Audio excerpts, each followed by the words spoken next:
resonancia.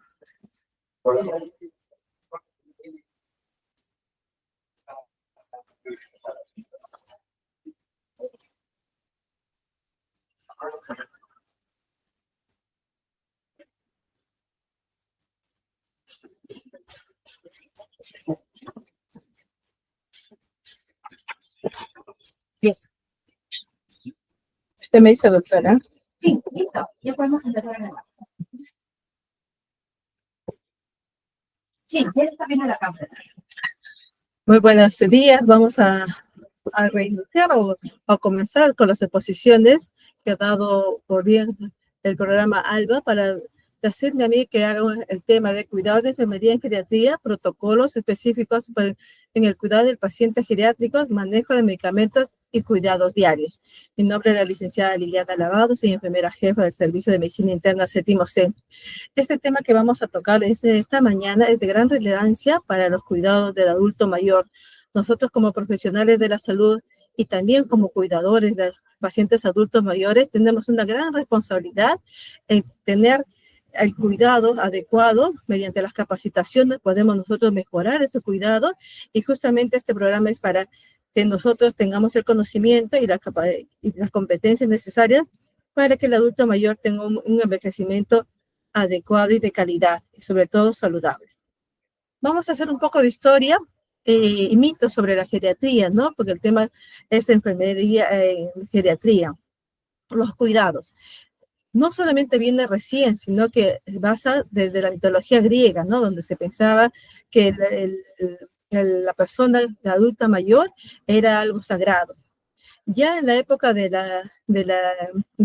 Grecia, el filósofo griego Epicurio y el romano Lucrecio miraban la geriatría de una perspectiva que tenían la tranquilidad, ese reposo, la etapa en donde ya la persona ha trabajado, ha hecho, y ya en esa etapa mayor de 60 años necesita tranquilidad y espiritualidad. Asimismo, también en la India se hablaba, ¿no? Como el envejecimiento, como la eterna juventud, y era a través de estilos de vida saludable. Miren, desde esa época ya se decía que para que uno tenga un buen envejecimiento tenía que tener un estilo de vida saludable. De los hebreos decían que había un río Dava, que era el río de la inmortalidad, ¿no? No querían envejecer. Ponce de León, en 1512, decía que existía una fuente de la juventud. Este es un mito, ¿no? Porque nunca se ha logrado descubrir esa fuente de la juventud. Y en la Edad Media y en el Renacimiento se habló de la quinta esencia, ¿no? Que se basaba esa quinta esencia en la filosofía de vida y la espiritualidad que tenía el ser humano para tener un buen envejecimiento. Los chinos también, los indios utilizaron mecanismos espirituales para tener un buen envejecimiento, ¿no? En el Renacimiento, formulando medios de vida saludable, ¿no? Ya comenzamos acá, que todo abarca los medios de vida saludable para poder tener un buen envejecimiento. Es a comienzos del siglo XX donde se inicia la gerontología, ¿no? Es a través del sociólogo, filósofo, que nos dice que la geriatría es una necesidad, ¿no? Sistemática y que va a tener como disciplina todo un estilo de vida para que tenga un buen envejecimiento. Y la gerontología ya nace con la doctora Marjorie Wenner, en donde dice que se tiene que tener los cuidados necesarios, ¿no? Entonces vemos que no solamente la geriatría, la gerontología nace recién, sino que viene desde épocas pasadas. Vamos a hacer una pequeña introducción y vamos a definir que el envejecimiento es una etapa evolutiva, ¿no? Es el envejecimiento, todos tenemos, desde que nacemos hasta el final de nuestros días, es una etapa evolutiva que implica adaptaciones del entorno, donde ocurren muchos cambios, ¿no? Que afectan a la estructura orgánica, psicológica y social. Son tres pilares, ¿no? Ese envejecimiento siempre va a haber una afectación en la parte orgánica, psicológica y social. Ello va a influir en la disminución de las capacidades de respuesta que tiene la persona, ¿no? También vamos a decir que tiene múltiples necesidades en esta etapa de envejecimiento y también tienen problemas que requieren cuidado para promover la salud, el bienestar y la recuperación de la enfermedad, ¿no? Qué básico, ¿no? Vamos a tener problemas, sí, pero también estos problemas van a tener cuidado para que vamos nosotros como profesionales de la salud o cuidadores, vamos a promover que haya un buen envejecimiento a través del bienestar y la recuperación de la salud. Vamos a ver si la conceptualización y características del proceso de envejecimiento. Hay muchos conceptualización y características, pero yo he pedido o estoy representando lo más destacado, ¿no? Que es el primero que he puesto es universal. El envejecimiento no conoce credos, razas, ni países, nada. El envejecimiento todo es universal. Todas las personas vamos a envejecer, indistintamente de donde estemos, vamos a envejecer, ¿no? Y este envejecimiento siempre tiene que ser saludable, como esta fotografía, ¿no? El envejecimiento que tiene que ser así, la persona tiene que envejecer con calidad. El segundo he puesto que es continuo, ¿no? Porque es permanente, desde que nacemos hasta que nosotros, al final de nuestra etapa de vida, es continuo, ¿no? Vamos nosotros envejeciendo día a día y no se detiene ese envejecimiento. Es irreversible. Porque es irreversible, no podemos retroceder el tiempo, entonces eso es irreversible. Cada año que pasa, cada año que pasa no podemos detenerlo, ¿no? Pero este envejecimiento, a pesar que es irreversible, miren el rostro de esa persona, ¿no? Tiene el bastón, es una persona adulta mayor, ya se le nota, ¿no? Tiene el cabello encanado, pero miren la sonrisa que tiene este paciente. Eso debe envejecer uno, ¿no? Puede ser irreversible, es cierto, pero que puede envejecer bien, sí. Tiene una pequeña discapacidad porque tiene ayuda de un bastón, pero todo su entorno de él refleja un buen envejecimiento. Y eso es lo que nosotros tenemos que lograr, ¿no? Que el adulto mayor envejezca así, ¿no? Que tenga un envejecimiento saludable. Y es progresivo, ¿no? Es progresivo, no se detiene, esta señora, por ejemplo, en la imagen, ¿qué nos refleja, no? Que a pesar que ella no puede caminar, no significa que tiene que quedarse en su casa postrada, en soledad, sino sale y igual, ¿no? Su envejecimiento también, a pesar que está limitada porque no puede caminar, pero la sonrisa siempre. El adulto mayor tiene que tener este tipo de envejecimiento, ¿no? Que sea saludable, que sea con un buen envejecimiento, y va a depender de nosotros, del cuidado que le demos, de la prevención que hagamos para que este envejecimiento sea así. Existen varios cambios en el envejecimiento, uno normal o primario y uno patológico. En el normal, el cambio derivado de propios del pasar del tiempo, ¿no? Y su característica es universal. Vamos envejeciendo, vamos a empezar a deteriorando muchas cosas, pero no hay mayor problema ni hay mayor patología. Mientras que el envejecimiento patológico secundario, sí, ¿no? Y hay una presencia de una enfermedad o una discapacidad en la persona, ¿no? Entonces puede ser una enfermedad crónica, puede ser por un accidente que quede al paciente con una discapacidad, también, y ese es agregado a los cambios propios del envejecimiento. Entonces, nosotros acá en el envejecimiento normal o primario es donde tenemos que hacer la prevención, hacer con estas capacitaciones para que el adulto mayor sepa cómo envejecer bien, el personal profesional o el cuidador también sepa cómo atender este requerimiento para que pueda el adulto mayor tener un buen envejecimiento. Y cuando nos toca cuidar o estar con un paciente que tiene ya alguna patología también, ¿no? No hacer que esa patología sea más discapacitante para él, ¿no? Sino que cada día hacer que sea mejor. La clasificación del envejecimiento, nosotros he puesto 3 grupos, ¿no? La persona adulta mayor autovalente, ¿no? Es una persona que tiene más de 60 años, pero que puede realizar sus actividades básicas, ¿no? Puede comer, vestirse, bañarse, ir, pasear. Eso es la condición de esto, es un 25%, ¿no? En este grupo etario, se puede decir, de personas adultas que son autovalentes, también nosotros tenemos que dar bastante atención porque ellos son los que van a tener un buen envejecimiento si tienen los conocimientos para los estilos de vida saludable, las recreaciones, ¿no? En una buena alimentación. También he considerado el adulto mayor frágil, ¿no? Que tiene ya una disminución del estado de reserva fisiológica. Ya es un paciente vulnerable, es frágil, como su mismo nombre lo dice, y esto es un 20% de esta condición del adulto mayor. Acordemos nosotros que para el año 2030 ya se está La pirámide poblacional van a ser mayores, adultos mayores, incluso ahora en el extranjero, en Europa, ¿no? La población ya es longeva, ¿no? Es adulto mayor en su gran predominio. Y la tercera clasificación que he podido dar yo es la persona adulta mayor dependiente o postrada, ¿no? Esta pacientita ya está por alguna enfermedad crónica o una discapacidad, ya tiene, es postradita, eh, hay una pérdida de su estado de reserva fisiológico y ausencia física. Esta etapa es donde la mayoría de los pacientes, el 55% se encuentran, ¿no? Nosotros acá en el Hospital Regagliati tenemos que en medicina interna los pacientes que nos llegan son pacientes adultos mayores que tienen ya ese estado de postración, tienen ese estado de dependencia, ¿no? Y dependencia en las actividades diarias, ¿no? De baño, comer, vestirse, ¿no? Ya tiene un grado de dependencia, ¿no? La mayoría son pacientes que tiene mayor de 70 años. Entonces, acá también es una gran responsabilidad, ¿no? Para que ese deterioro funcional y cognitivo no se incremente, sino que nosotros tenemos que hacer algo para que este paciente no continúe con ese deterioro. Nosotros dentro de nuestras competencias, también como profesionales y como cuidadores, tenemos que ver la valoración de las necesidades del adulto mayor. Hay necesidades físicas, necesidades psicosociales individuales y necesidades de su entorno, ¿no? En las necesidades físicas se lo considera primero como higiene y nutrición.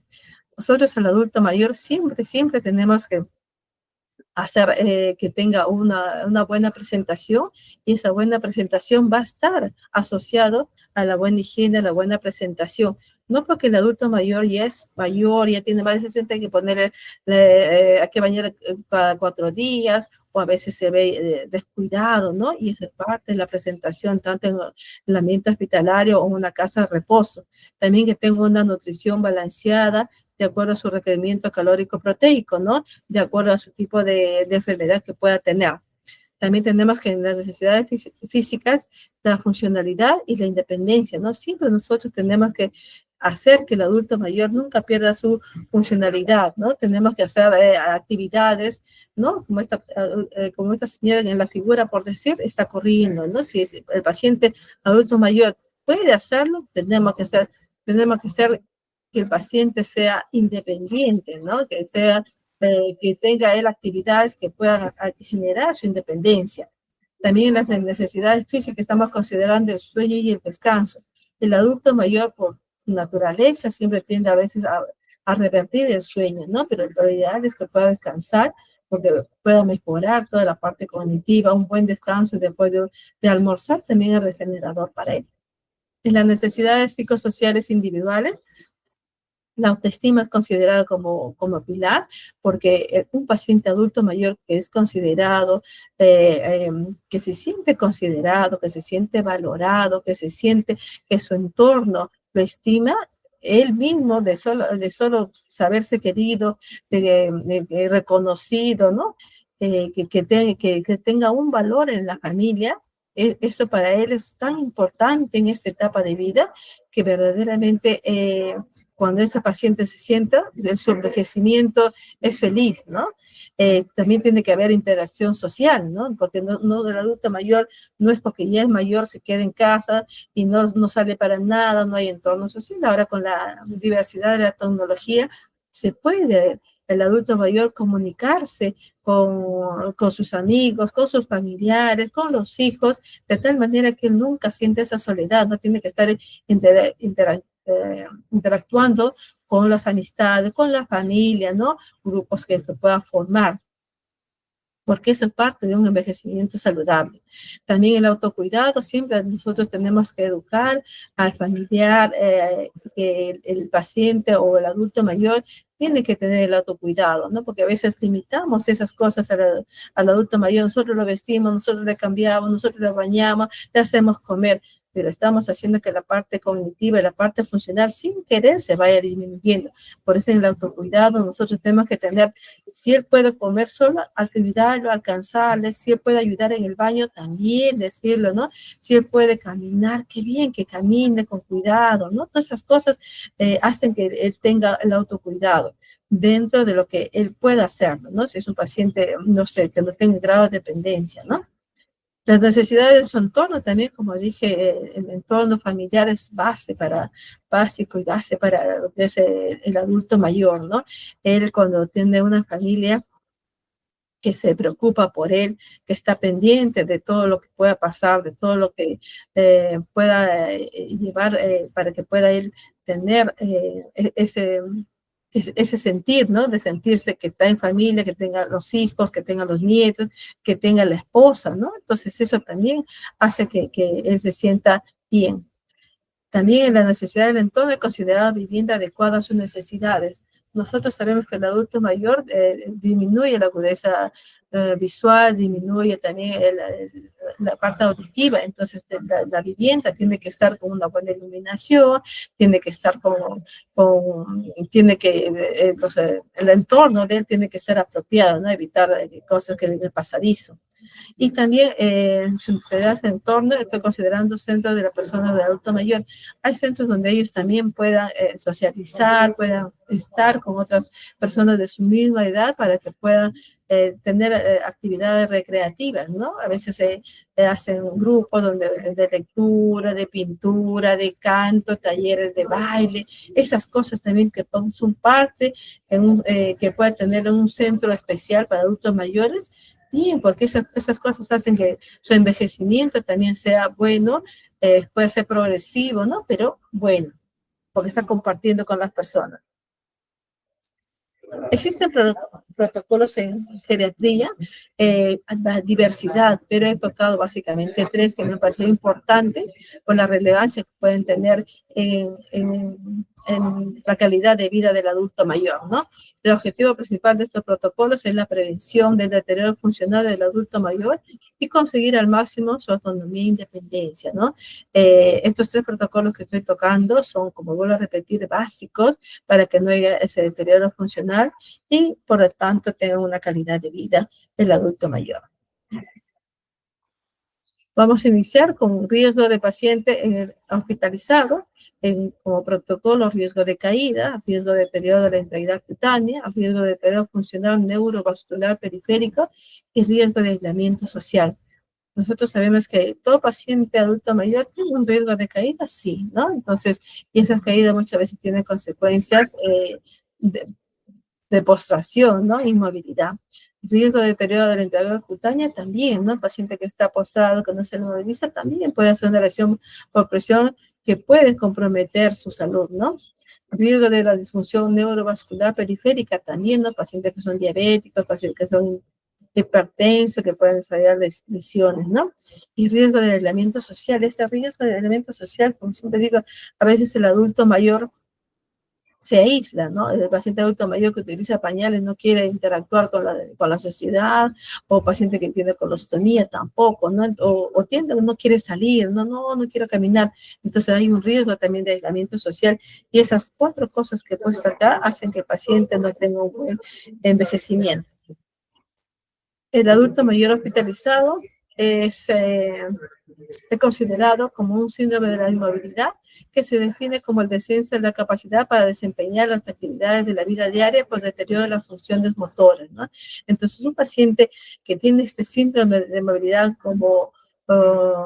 y que puede ser por una caída, a veces el paciente viene posoperado y no se moviliza y ya empieza a hacer el síndrome de inmovilidad. O a veces el paciente por el mismo frío, ¿no? Parece mentira, pero el mismo frío hace que el paciente no quiera movilizar y está echado todo el rato en la cama, ¿no? Y eso se caracteriza por una reducción de la tolerancia a la actividad física que provoca debilidad muscular generalizada y, en casos graves, pérdida de automatismos y reflejos posturales, ¿no? Nosotros sabemos que es un paciente que está postrado, no se quiere movilizar, va a haber una intolerancia a la actividad, ¿no? Y también esta movilidad, cuando pasa el tiempo, cuando pasan los días, puede aparecer un episodio de declive rápido de las funciones motoras, ¿no? Llegando incluso a un estado de inmovilidad absoluta que implica la postración, ¿no? Entonces nosotros acá tenemos que actuar, ¿no? No podemos, si hay un síndrome de inmovilidad, ahí mismo hacer estimulación al paciente o al familiar que estamos cuidando, ¿no? Que tiene que movilizarse, que tiene que caminar, que tiene que hacer alguna actividad en donde él pueda tener actividades en donde pueda tener ejercicios activos y pasivos, ¿no? Y de tal manera que no haya esta inmovilidad que muchas veces puede traer la postración. ¿Qué valoración vamos a dar como enfermera de geriatría? Vamos a buscar las principales causas de inmovilización, que puede ser por falta de esfuerzo o debilidad. Muchas veces el adulto mayor se queda en cama y al momento de quererse levantar no tiene fuerza si hay una debilidad. Entonces, eso tiene que hacer la prevención como enfermeras o como cuidadoras, ¿no? La rigidez, el dolor, alteraciones en el equilibrio. A veces el paciente está mucho tiempo en cama y se levanta y tiene una alteración en el equilibrio, le da mareos, ¿no? Por un reposo prolongado también puede ser la inmovilización. También por las caídas, ¿no? Eso pues es importante que no sufran caídas los adultos mayores porque ellos van a tener una postración, ¿no? Y no sabemos que se va a hacer para siempre o van a tener un tiempo prolongado que esta postración puede llegar a hacer a desarrollar otras patologías como la lesión de protección, la fractura de cadera, posiblemente por la caída que se ha tenido, o problemas psicológicos. A veces también el adulto mayor dice, no me quiero levantar, quiero estar en mi cama, yo no me levanto, está haciendo mucho frío, pero nosotros como profesionales de la salud o como cuidadores, tenemos que ver esa parte psicológica y alentarlo, ¿no? A hacerle escuchar música, a hacerle que él participe con sus amigos para que él pueda salir, ¿no? Hoy día tenemos un paseo, vamos a irnos de paseo, vamos a ir al parque, entonces todas esas cosas hacen que aunque tenga riesgo, él pueda salir y pueda movilizarse y evitar la inmovilidad. En el paciente geriátrico presenta también características especiales que obligan a valorar y detectar problemas médicos funcionales, ¿no? Entonces nosotros también, como parte de geriatría, tenemos que ver y valorar qué problemas está teniendo el paciente para que pueda presentar esta inmovilidad. A lo mejor, se cayó y no dijo nada, ¿no? O a veces está con algo que le ha salido y tampoco dice nada, pues nosotros tenemos que ser muy minuciosos en la valoración que tengamos con los pacientes, el por qué él quiere estar echado en la cama y eso hace que pueda desarrollar la inmovilidad. Patologías asociadas a la inmovilización, la trombosis venosa profunda, el reposo prolongado, ¿no? La edad del paciente. Miren esta imagen, ¿no? A veces el adulto mayor, esto nos refleja que el paciente adulto mayor no está estimulado, el paciente adulto mayor está deprimido, puede ser por una patología, puede ser por una lesión por lesión que tiene el paciente, ¿no? La imagen dice mucho, ¿no? No es un paciente que está haciendo un envejecimiento saludable, sino al contrario, ¿no? Es un paciente que se le nota la parte psicológica que está afectada, está durmiendo. Muchos pacientes quieren eso, ¿no? Dormir, descansar. Pero nosotros como profesionales de salud tenemos que estimularlos, hacerle que tenga un entorno donde él se sienta comprometido a hacer algunas actividades que hacen que el adulto mayor no piense en dormir nomás, sino que piense hacer actividades recreativas. También parte de las patologías asociadas a la inmovilización es la constipación. Nosotros sabemos que el peristaltismo se genera cuando se camina, ¿no? Entonces, un paciente que está 2, 3 días, incluso la digestión es lenta, entonces puede producir la constipación. También hay riesgo de alteración de patrón respiratorio, ¿no? Muchas veces el adulto mayor está durmiendo, entonces no hay una buena oxigenación o una buena ventilación. También riesgo de la sarcopenia, ¿no? Nosotros, adulto mayor, a veces no quiere ni comer, ¿no? Quiere descansar, dormir, y sabemos nosotros que el paciente 1, 2, 3 días ya afecta su salud, ¿no? Riesgos a las contracturas articulares también, ¿no? A veces está en una sola posición y si nosotros no lo cambiamos, no lo estimulamos, todos esos riesgos se convierten en enfermedades. Otro protocolo también que he tenido bien a traerles en esta exposición es la caída, ¿no? La OMS define la caída como un acontecimiento involuntario que hace perder el equilibrio y dar el cuerpo a la tierra u otra superficie firme que lo detenga y constituye un problema frecuente en las personas mayores y las predispone a sufrir una incapacidad. Nosotros sabemos que el paciente adulto mayor que cae, que sufre una caída, ya tiene una discapacidad, que puede ser una discapacidad leve moderado, severa, ¿no? Y puede conllevar a múltiples enfermedades. Acordemos que si nosotros no tenemos la prevención de evitar que el adulto mayor se caiga y que cae, puede sufrir una fractura, puede sufrir un hematoma, puede incluso llegar hasta fallecer, ¿no? Entonces, por eso este protocolo de caídas es muy importante y ya la OMS lo define muy bien, ¿no? Entonces, ¿qué tenemos que hacer nosotros como profesionales de la salud o como cuidadores, ¿no? Identificar a las personas con mayor riesgo de caídas y los factores de riesgo que se presentan. Esta identificación no solamente tiene que ser en un momento determinado, sino desde el inicio que tenemos en contacto con el paciente adulto mayor. En la hospitalización, en la casa de reposo, tenemos que identificar qué paciente adulto mayor tiene riesgo de caída, ¿no? Reducir el número de caídas mediante la aplicación de medidas preventivas. Como yo les digo, un paciente que llega, que es postradito, las barandas levantadas. Un paciente que está en la silla de ruedas tiene que estar con sujeción, porque a veces ellos sin querer se levantan o el cuerpo les vence y puede sufrir una caída, ¿no? Prevenir también las caídas por autolesión o lesiones a otros, ¿no?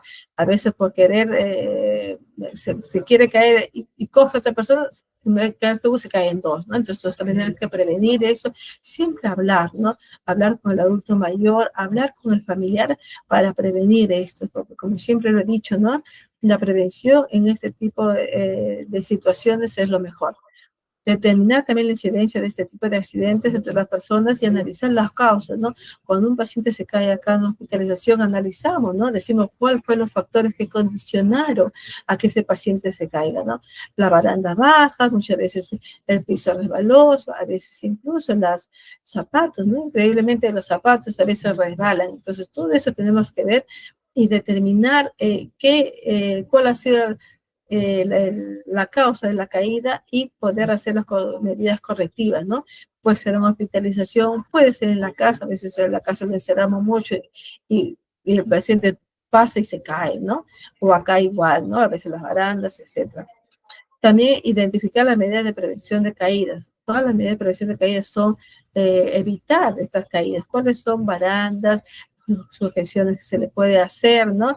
El familiar que tiene que estar acompañado para evitar que se caiga. Educar a la persona y al personal que atiende en la prevención de caídas. Eso es muy importante. No solamente decir al paciente, no, señor, tiene riesgo de caída, cuando se levanta, tiene que estar un rato al borde de la cama, ¿no? Cuando se levante los calzados que usted porta tienen que ser adecuados, no tiene que haber nada que interrumpa su caminar, ¿no?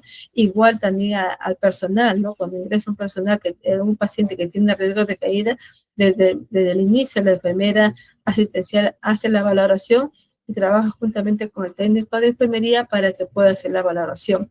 Si estamos nosotros en una casa de reposo y ingresa un paciente, igualito, ¿no? Hacer la valoración, decir desde un inicio toda la prevención que se tiene que tener para que ese paciente no se caiga. Tenemos que garantizar la seguridad y la salud de la persona, evitando las caídas. La seguridad es un compromiso de todo personal de salud que tiene que tener todos los días cuando está en actividad, en ejercicio profesional. Esa seguridad va a depender que nosotros hagamos la prevención y cuidemos la salud de la persona. Situaciones que pueden generar mayor riesgo de caída, tenemos varias, ¿no? Yo he numerado 8 medicamentos, ¿no? Muchos pacientes adultos mayores toman diversos medicamentos, como sedantes, antidepresivos, neurolépticos, que hace que hay un riesgo de caída. Nosotros ingresa el pacientito y sabemos que tiene sedación, que tiene antidepresivos, tiene neurolépticos, tenemos ya saber y definir qué medidas preventivas tenemos que hacer, ¿no? Porque ellos tienen mayor número de riesgo a caer. Enfermedades agudas o crónicas también, ¿no? Pacientitos que ya nosotros sabemos que el adulto mayor tiene enfermedades crónicas o son pluripatológicos, tenemos que hacer la prevención. Alteración de la movilidad y la marcha, ¿no? Muchas veces los pacientes adultos mayores cuando se levantan bruscamente presentan vértigo, mareos, hay una inestabilidad para la marcha, la falta también de movimiento, ¿no? Entonces hacen que haya riesgo de caída. El miedo a caerse o antecedentes de caídas previas. Cuando un paciente adulto mayor ya ha sufrido una caída, ya no quiere volver a caerse. Entonces también eso puede generar más riesgo, ¿no? A veces solo levantarlo, a pesar que uno le explica, no, no se va a caer, estamos nosotros, lo estamos cogiendo, pero el adulto mayor tiene miedo, ¿no? Y ese miedo hace que muchas veces el adulto mayor no se sienta con ganas de querer levantarse o caminar, sino que quiere quedarse en cama, ¿no? También la desnutrición y la deshidratación, cuando un paciente está sarcopénico, cuando está deshidratado, también tiene riesgo más de caída. Entonces, cuando hay un deterioro cognitivo, hay una demencia, nosotros sabemos que ese deterioro cognitivo, si nosotros no hacemos para que no se deteriore, va perdiendo gradualmente, ¿no? Y no se da cuenta muchas veces, no le hablamos, ¿no? Y también tiene riesgo de caída. Trastornos visuales, el adulto mayor por el mismo envejecimiento tiene, no todos que tienen, suelen tener cataratas, glaucoma, ¿no? Y este tipo de patologías hacen también que la visibilidad no sea la más adecuada. Este paciente tiene que tener la valoración de riesgo de caída. Problemas y deformidades en los pies, ¿no? Los pacientes adultos mayores ya se tiene juanetes, callosidades, dedos con garras, muchas veces úlceras, ¿no? O lesiones. Entonces, todo eso también hace que tenga más predisposición a riesgo de caídas. Todas estas situaciones, nosotros tenemos que hacer la palabra prevención, ¿no? Prevención hablando a través de la comunicación fluida con el familiar, con el paciente para evitar la caída del paciente. Factores externos. Muchas veces vemos nosotros con la caída, después que las camas están inadecuadas, las sillas también, incluso en el inodoro, ¿no? Es demasiado alto, demasiado bajo. En los dormitorios hay obstáculos, pasadizos también, pantalones que no están señalizados, cables en el suelo, borde de las alfombras, muebles en lugar donde va a pasar el adulto mayor, no se le ha hecho una sujeción física. La iluminación también es insuficiente, ¿no? El paciente no tiene, vuelvo a repetir, ese paciente muchas veces está con problemas oculares y su visibilidad no es adecuada. Y si no hay una buena iluminación, tiene riesgo de caída y es factores externos y un calzado inapropiado. ¿Cómo evitar las complicaciones? Nosotros como profesionales de la salud nunca se debe considerar la caída como algo normal. No, el paciente se cayó de la cama 7, no, al contrario, ¿no? Nosotros tenemos que ver las causas por cuales el paciente se ha caído y evitar las complicaciones. Debemos saber que personas tienen más riesgo de caídas y con ellas tener mayor supervisión y prevención. Nosotros sabemos que los pacientitos desde su ingreso, la valoración, es un papel importante porque sabemos que el paciente en la cama 8 es un paciente que ha ingresado y que tiene riesgo de caída y hacer la supervisión permanente y la prevención. Ante nuevas caídas, tenemos que ver por innecesario una evaluación por cuál es el motivo de las caídas. Fomentar que las personas caminen más y tengan más actividad disminuye las caídas, ¿no? Y la inactividad es mala porque genera mayor rigidez, dolor y aumenta el riesgo de caídas. Y nosotros también evitar las complicaciones, usar un buen calzado con suelo antideslizante y que sea cerrado. Mantener los pasadizos libres y sin obstáculos. Utilizar calcetín antideslizante en la noche para aquellas personas que se levanten en la cama, ¿no? Un buen zapato, porque vuelvo a repetir, muchas veces la caída es por un zapato inadecuado. Mantener los suelos secos, si hay un derrame, inmediatamente secar. Y en cuanto a un adulto mayor, no se deben cerrar los pisos porque tienen más riesgo de caída de los pacientes. Otro protocolo también que he considerado en lo que es para el cuidado del adulto mayor en geriatría son las úlceras de la piel por presión, o en la actualidad de 2020 estamos hablando de lesiones por presión, ¿no? Las lesiones por presión son lesiones o heridas de la piel que se producen en las personas que tienen los riesgos, ¿no? Que poca movilidad, son encamados, tienen incontinencia, tienen una mala nutrición o enfermedades crónicas limitantes. Las lesiones por presión nunca se inician demora tiempo, sino que de una forma brusca, ¿no? Y es por falta de riesgo. Cuando la zona de la piel permanece presionada durante varias horas, el peso del cuerpo impide, ¿no? La circulación adecuada y por lo tanto se produce la lesión por presión. Esta protocolo también implica que el personal de profesional de la salud y cuidadores tienen que tener la prevención, porque un adulto mayor no puede envejecer con lesiones por presión, sino tiene que tener un buen envejecimiento y siempre va a ser por el buen cuidado que uno puede tener. Tenemos grados y estadios de las lesiones por presión. En grado 1 siempre es una zona enrojecida, ¿no? Que con los cambios posturales que uno lo puede hacer, puede revertir, ¿no? En esta fase inicial, uno tiene que revertir la lesión por presión y eso uno puede visualizarlo a través cuando hace el baño, cuando hace los cambios posturales, ¿no? Veo que está una zona enrojecida, yo tengo que hacer los cambios posturales permanentes, ¿no? Cada 2, 3 horas, ¿no? Y también enseñar al familiar para que pueda hacer sus cambios respectivos. Cuando ya la lesión por presión es de segundo grado, es cuando afecta la capa superficial de la piel, la que se hace un abultamiento en forma de una bolsa pequeña con un líquido que se denomina vesícula y que aparece unas ampollas, ¿no? Y hay una entrada de gérmenes, entonces ahí ya tiene otro cuidado, ¿no? Ahí se ponen los parches hidrocoloides, cambios posturales, ahí también hay aditivo de colchón antiescaras para que se pueda detener este grado o este estadio de la lesión por presión. Pero cuando ya no hemos podido hacer nada o no hemos tenido el cuidado suficiente, se convierte en grado 3. Ahí sí hay una herida abierta, compromete el tejido subcutáneo y músculo, es ya una herida que está abierta y muchas veces cuando hay una cosa que se tiene que debilidar, demora más tiempo en la cicatrización, y no solamente por el tiempo que pueda demorar, sino también por el tiempo que el adulto mayor sufre, ¿no? Vuelvo a repetir, siempre nosotros tenemos que tener en consideración que el adulto mayor siempre tiene que envejecer bien, y esta lesión de presión no es un buen envejecimiento. Y cuando ya llega a grado 4, es más profundo, grave, ya no solamente afecta al músculo, llega hasta el hueso, al tendón y articulación. Entonces, en este grado, el adulto mayor ya tiene incluso muchas veces tiene que llegar a hacer operaciones para que haya una buena limpieza quirúrgica, pero todo esto de acá es prevenible, ¿no? Nosotros como cuidadores, como profesionales, tenemos que evitar que estas lesiones por presión aparezcan en el adulto mayor. Nosotros siempre, siempre, siempre tenemos que estar al cuidado del adulto mayor, evitando estas lesiones a través de cambios posturales, a través de una buena alimentación, a través de una buena higiene, ¿no? Todo eso es prevenible. ¿Qué cuidados tenemos que tener?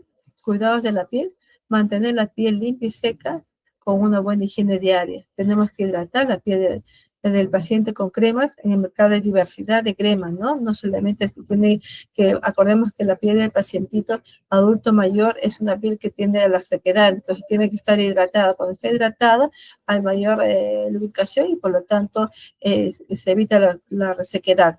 No usa productos que contengan alcohol, porque sabemos que la piel del adulto mayor es delicada. Revisar toda la piel y prestar especial atención a los enrojecimientos, cosas y hematomas. Es el momento que nosotros hacemos el daño del paciente, podemos visualizar y prestar atención y hacer la prevención.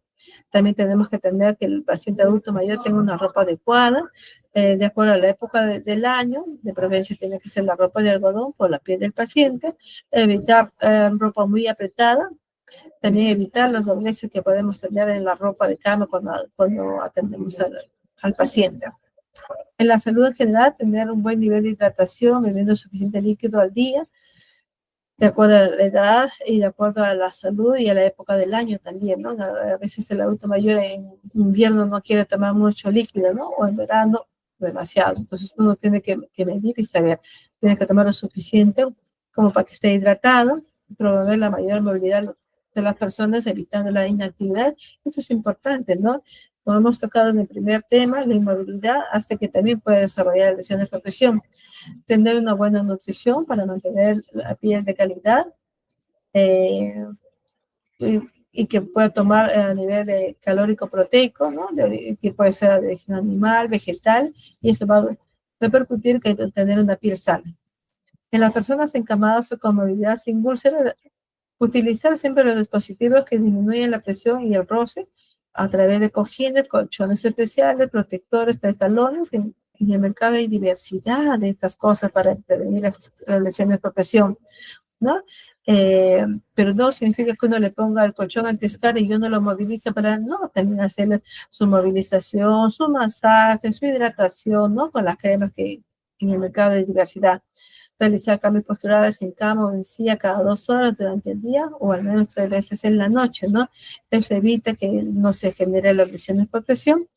No debemos elevar la cabecera a más de 30 grados, salvo el momento de la ingesta de alimentos.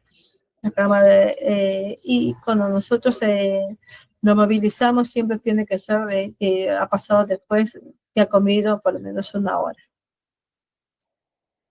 Nosotros en el adulto mayor también tenemos que muchos de ellos tienen incontinencia, ¿no? Y tienen incontinencia, pues están sin úlcera o lesiones por presión. ¿Qué debemos hacer? Revisar frecuentemente el pañal y cambiar ante episodios de incontinencia urinaria o fecal. Utilizar cremas protectoras de barrera en zonas enrojecidas por la humedad. El número de cambios de pañales tiene que ser tanto el día como la noche. No es que yo le ponga un pañal en la noche y hasta el día siguiente, ¿no? Acordemos que el adulto mayor, como decíamos antes, por lo menos 2, 3 veces durante la noche, igual en el día se tiene que revisar y cambiar de pañal.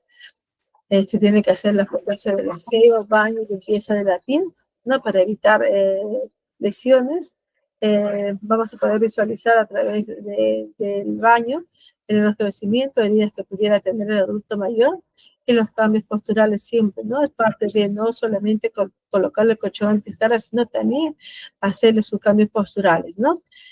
Las lesiones por presión requieren un control y seguimiento continuo. Cuando ya se desarrolla la lesión por presión o cuando ya el paciente tiene un grado 2 o 3, tiene que hacer el control y seguimiento permanente, porque de 1 a 3 grado se da un ratito y de 3 a 4 grado igual. Si nosotros no hacemos las curaciones, no hacemos los cambios posturales, no estamos apoyados con la nutrición, se convierte en 4 grado y es más difícil o por demora el tiempo de la cicatrización, de la regeneración del tejido donde se han formado las lesiones por presión. Vamos a hablar ahora de lo que es la polifarmacia y el control de la medicación. Nosotros como profesionales de la salud y como cuidadores tenemos gran responsabilidad en la administración de los medicamentos, ¿no?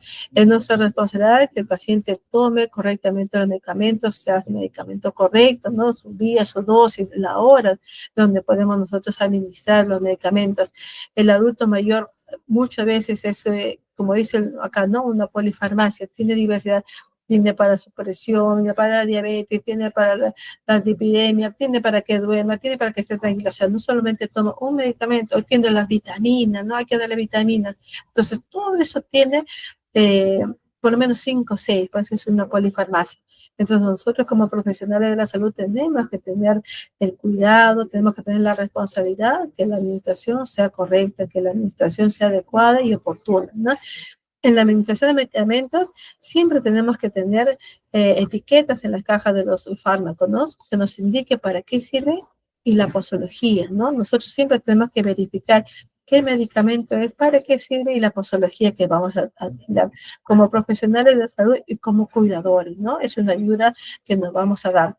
Se debe disponer de visadores para la toma de medicamentos con hora, ¿no? Muchas veces cuando estamos al cuidado del adulto mayor, tenemos que ver el reloj, a veces ayudarlos con que tienen que tomar pastillas antihipertensivas, por decir, tiene que ser un horario, yo no puedo darle, si tengo indicado cada 8 horas, ay, a las 8 de la mañana le tocaría a las 4 de la tarde, ay, no me olvidé, le doy a las 6 o a las 8, no, tiene que ser, pues ayuda a memoria también. Como cuidadores se puede poner un reloj, se puede poner algo visible para que uno, el que está al cuidado del adulto mayor, vea la medicación en la hora adecuada. Se debe comprobar que las personas mayores entiendan y sigan las indicaciones en la toma de cada medicamento. Siempre cuando uno administra un medicamento, se tiene que decir y explicar mientras el paciente está despierto, lúcido, autovalente. Señor, no sé, Rodríguez, le voy a dar su antihipertensivo, es para su presión. Previamente tengo que controlar la presión para ver cómo está, ¿no? Señor, le voy a dar su, no sé, su vitamina. Señor, le voy a dar para el colesterol, ¿no? Señor, le voy a dar para que pueda descansar, ¿no? Siempre diciendo, intercambiando, porque parece mentira el hablarle, conversarle, hasta la parte cognitiva está alerta del paciente, ¿no? Se debe evitar confusiones y facilitar al máximo el tratamiento, ¿no? Siendo especialmente útil en pacientes que toman más de 4 fármacos, utilizando la dosis decreciente para no alterar, ¿no? Entonces, nosotros tenemos que tener Cuando tenemos bastantes medicamentos, tenemos que tener bastante cuidado de evitar las confusiones y preparar para cada paciente lo que va a tomar. En la conservación de la medicación, hemos puesto que la medicación se debe estar situada en un lugar fresco y seguro, ¿no?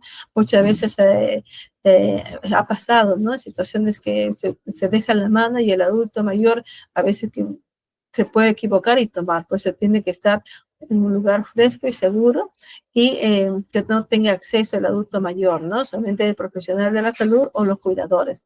Se debe verificar la conservación y la caducidad de medicamentos. Qué importante es esto, ¿no?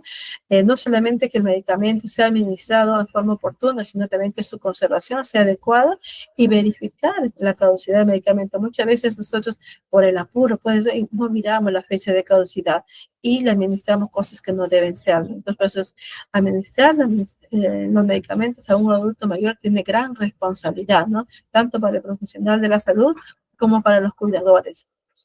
También nosotros al momento de administrar tenemos que ver si hay alguna alteración en el medicamento, ¿no? Nosotros, no sé si tenemos que administrar un jarabe y está de otro color, o tenemos que administrar un endovenoso que la coloración no es igual, entonces no se administra, ¿no?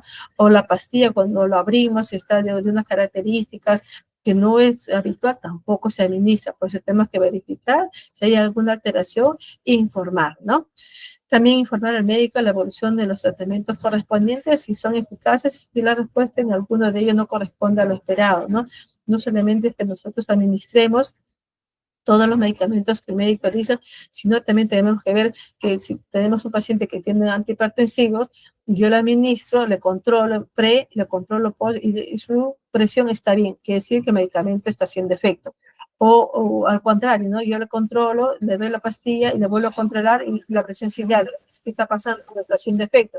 O le doy, no sé, para la diabetes, ¿no? Le controlo su glucosa antes, le doy medicamentos y le vuelvo a controlar y la glucosa sigue alta. Entonces, ¿qué está pasando? No está haciendo efecto, ¿no? O por el contrario, le doy el medicamento y le controlo la glucosa y está bien, perfecto, está yendo bien, pero todas estas cosas se tienen que informar, siempre se tiene que trabajar en forma mancomunada con los médicos, en forma una comunicación muy abierta para que pueda, en beneficio del paciente sobre todo, y para que la recuperación sea rápida y sobre todo que los tratamientos que se dan sean los adecuados. ¿Qué se debe anotar para tener un buen control? Siempre nosotros tenemos que tener una hoja en donde figura el listado de fármacos prescritos con la posología, características específicas en cuanto a su administración y la fecha de inicio y fin de su tratamiento. Nosotros acá en el seguro tenemos un card donde transcribimos todos los medicamentos que prescribe el médico con un horario y la fecha, ¿no? Antibiótico cada 7 días, vamos llevando un control, los medicamentos que están recibiendo vías orales también, y vamos hablando con el médico, ya va a cumplir mañana su tratamiento antibiótico, igual ustedes también como cuidadores, las personas que hacen el cuidado también, doctor, mire, ya va a cumplir o ya se le va a acabar, tenemos que llevar todo eso mejor escrito, ¿no? Porque a veces yo salgo de turno y el que me evalúa no le dije, entonces está todo escrito, el que llega lo sabe y puede seguir haciendo un buen control. Es conveniente reflejar que para qué sirve cada medicamento y los efectos secundarios más habituales. Nosotros como profesionales sabemos, pero muchas veces los cuidadores no. Entonces es conveniente que siempre el medicamento que ustedes reciban para administrar a un adulto mayor sepan qué cosa, y si tienen alguna duda, preguntar para qué efectos secundarios puede tener, cuáles son los alcances que yo puedo hacer si se presentara alguna cosa, ¿no? Entonces, todo eso se tiene que conversar y hablar, y sobre todo leer, ¿no? Si a veces yo no conozco medicamentos, simplemente yo leo, ahora con el internet uno pone y googlea y sabes todos los medicamentos que tú puedes administrar y sus efectos secundarios que pueden tener, sobre todo para que tú también como cuidador o como profesional esté a la vanguardia de la tecnología, ¿no? Con la tecnología rapidito uno puede saber todo. También hemos considerado las medidas del autocuidado. Nosotros como profesionales sabemos que el autocuidado del adulto mayor se refleja en muchos puntos, ¿no? En la higiene, en el aseo, en la nutrición, los ejercicios, ¿no? Entonces, todo eso va a conllevar que el adulto mayor tenga un cuidado y sobre todo las personas que trabajamos con adultos mayores, las personas que cuidamos a los adultos mayores, hagamos que el adulto mayor tenga el autocuidado para que tenga un buen envejecimiento. Como primero, el aseo matinal, que se tiene que hacer todos los días, tenemos que hacer un aseo matinal, puede ser el paciente que está postradito, tiene que hacer en cama, ¿no? El paciente que está que todavía tiene un poco de independencia, podemos llevar a la ducha. Nunca a un paciente se le debe dejar solo, ¿no? Ni en el aseo matinal, ni en la cama, ni en la ducha, ¿no? Y cuando nosotros llevamos todo el equipo para el baño del paciente, nosotros tenemos que llevar todo, ¿no? Y explicar lo que vamos a hacer al pacientito. Si tenemos que hacer el aseo matinal, señor Rodríguez, le vamos a hacer. Si el paciente, por más que el paciente esté en cama, postrado, no, acordemos que nosotros siempre trabajamos con personas y por lo tanto tenemos que decirle, ¿no? Señor Rodríguez, hoy día lo vamos a bañar, lo voy a duchar, lo voy a cambiar, siempre explicarle, ¿no? Porque a veces decimos, no, pero no escuchas, ¿no? Sí, el último sentido que se pierde es la parte auditiva, entonces sí tenemos que explicar, ¿no? Es parte de, y el hacer tiene que ser todos los días. A veces el adulto mayor no quiere bañarse, no, señorita, tengo mucho frío, yo no quiero bañar, no, ya. Hoy día, pero lo esencial se tiene que lavar. Al día siguiente, no puede pasar una semana sin que se bañe, porque es parte de la autoestima, es el aseo matinal. También el lavado de cabello, ¿no? Que se lave 1, 2, 3 veces por semana, con un champú suave. En el mercado hay diversidad de champús para las dos etapas vulnerables, que son los niños y los adultos mayores. Con eso es más suave el champú, se puede lavar. También la higiene de los pies, mantener una piel seca, limpia, siempre secar bien los pies de las zonas interdigitales, echarles crema también, porque ahí también salen lesiones por presión, ¿no? Mantener la higiene de manos, ¿no? Muchas veces al adulto mayor lo sentamos cuando se levanta y le damos para que coma, ni siquiera se le lave las manos, ¿no? Y las manos tienen que estar siempre limpias, ¿no? La nutrición también tiene que ser balanceada, es parte del autocuidado. Y también los ejercicios, ¿no? Esa es parte del autocuidado. El adulto mayor, en esta imagen, ¿no? La adulta mayor está bajando en las escaleras, pero haciendo sus ejercicios, ¿no?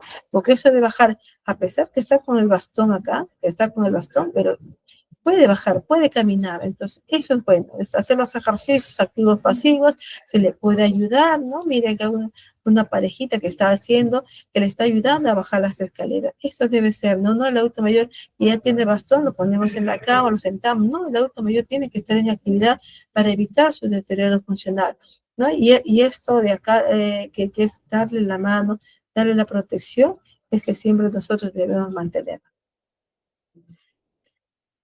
También existen cambios en la piel y los anexos en el adulto mayor. Nosotros sabemos que la piel es el tejido más grande que tenemos y una piel sana sin alteraciones es la primera línea de defensa del cuerpo contra las infecciones y lesiones de los tejidos.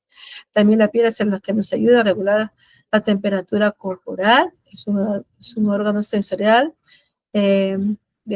También nosotros a través de la piel nosotros podemos visualizar si hay algunas lesiones, ¿no?